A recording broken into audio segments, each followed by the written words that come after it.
നീണ്ടകര പരിമണം മുതൽ phishing harbour വരെയുള്ള പ്രദേശത്തെ ഭൂമി KMML ഏറ്റെടുക്കണമെന്ന് ജനകീയ സമിതി. ഇല്ലെങ്കിൽ ഭൂമിയിലെ KMMLന്റെ അവകാശം ഒഴിയണമെന്നും സമിതി ആവശ്യമുന്നയിച്ചു.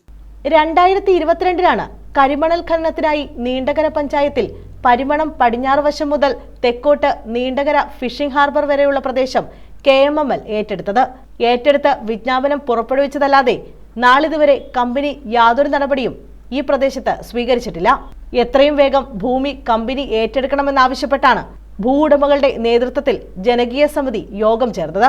ഭൂമി ഏറ്റെടുക്കാത്ത പക്ഷം ഭൂമിയിന്മേലുള്ള KMMLന്റെ അവകാശം ഒഴിയണമെന്നും ജനകീയ സമിതി ആവശ്യപ്പെട്ടു.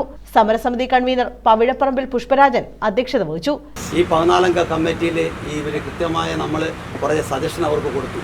ഈ ഭൂമി ഏറ്റെടുക്കുമ്പോൾ വരുന്ന വിജനമായ സ്ഥലത്ത് പാർക്കിംഗ് ഇതുണ്ടാക്കണമെന്നും കളിസ്ഥലം ഉണ്ടാക്കണമെന്നും എല്ലാം വളരെ വ്യക്തമായിട്ട് നമ്മൾ പറഞ്ഞു. നമ്മൾ ധാരണയുള്ളതാണ്, ധാരണ അടിസ്ഥാനത്തിലാണ് നമ്മളിത് പോകുന്നത്.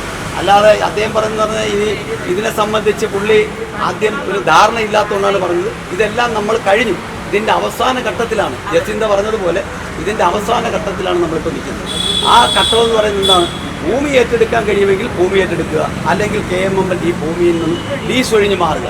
അതാണ് നമ്മുടെ ഏറ്റവും പ്രധാനപ്പെട്ട ആവശ്യം. ആ ആവശ്യം നേടിയെടുക്കുന്നതിന് വേണ്ടി രാഷ്ട്രീയ ഭേദമന്യേ ജാതിമത ഭേദമന്യേ എല്ലാവരും ഒറ്റക്കെട്ടായി ഒരു ദിവസം ഒരു ഡേറ്റ് എടുത്ത് നമ്മൾ കൃത്യമായിട്ട് KMML പഠിക്കൽ ഗേറ്റ് വിക്കറ്റിംഗ് നടത്തുന്ന സംവിധാനത്തിലേക്ക് പോകാൻ നമ്മൾ തയ്യാറാണ്. അതിന് നമ്മൾ ഒരു ഡേറ്റ് എടുത്ത് ഇവിടെ നിന്ന് പിരിയാനാണ് എൻ്റെ വിനീതമായ അഭ്യർത്ഥന. കാരണം നമ്മൾ ഇതുമായിട്ട് ഇപ്പം 3-4 യോഗങ്ങൾ കഴിഞ്ഞു. പുത്തമ്പര കേന്ദ്രീകരിച്ച് നമ്മൾ പുത്തമ്പരത്തോപ്പിലും അത് കഴിഞ്ഞ് പരിമണത്തും ലക്ഷം വീട് കേന്ദ്രീകരിച്ചും ഇപ്പോൾ ലാസ്റ്റാണ് നമ്മൾ നടക്കുന്നത്. ഇനി വരാൻ പോകുന്ന പറയുന്നത് നമ്മൾ കൂട്ടായിട്ട് ഒരു 10-500 പേരെ സംഘടിപ്പിച്ച് 500 കുടുംബങ്ങളെ സംഘടിപ്പിച്ച് KMML ഗേറ്റ് വിക്കറ്റ് ചെയ്യുന്ന സമരവാരത്തിലേക്ക് നമ്മൾ പോവുകയാണ്. നിയുക്ത ഗ്രാമപഞ്ചായത്ത് അംഗങ്ങളായ ഹെലൻ രാജു, ദീപുദാസ്, യമുന തുടങ്ങിയവർ പങ്കെടുത്തു. News bureau, Chavara.